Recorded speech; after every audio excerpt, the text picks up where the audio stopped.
Okay, it's that time of year again. Winter is upon us, and there's two kinds of people in this world. Those that start up their vehicle, let it warm up, and there's those monsters out there that just hop in, fire it up, and go. I'm a warmer upper. I grew up in Erie, PA, one of the snowiest cities in the country, and I went to college in Alaska, so warming it up's just in my blood. If I hop into a cold car with somebody and they fire it up and jam it in gear before it even catches its breath, I just get a tingle up my spine into my balls. It really it really bothers me. What does the science have to say about it? You know, who's right, who's wrong? Sadly, tragically, in this particular instance, I'm dead wrong. According to all valid sources, it's no longer necessary to warm up your vehicle. The biggest source I'll name is my favorite, Click and Clack, the Tappet brothers. They're mechanics from Massachusetts who had a wonderful radio program on NPR every week for like 30 years. And they started out as mechanics, and eventually I think they both received a doctorate in engineering from MIT.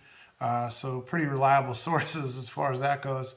And according to them, warming up your vehicle was kind of a holdover from the carburetor days when, you know, you had to pull the choke and make sure that the air fuel mixture was rich till it warmed up, and then it leaned it out. And now, of course, that's all taken care of by the computer.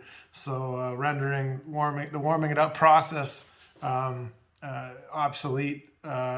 In my mind, you know, on an intellectual level, I mean, I'm not going to argue with those guys, but if I'm sitting in a cold car and I fire it up, I think of the syrupy oil in the bottom of the pan and the, you know, hard brittled seals. And I mean, just every fiber of my being, every instinct I have is telling me, hey, just let this damn thing warm up. There's also the practical side of it where you got to let the windows defrost and whatnot, but they're talking purely mechanical that it's not necessary. Who am I really to argue with them? So if you'd like to give me your opinion in the comments, and even better if you could tell me why you came to that opinion, and the more technical the better. I'd love for somebody to be able to drill down into the physics of it, the metallurgy or what have you. I don't want to be on my deathbed one of these days and think about all the times I sat and let a car warm up that it was all for naught. So why don't you go ahead and leave a comment and tell me what you think. Thanks. Happy wrenching.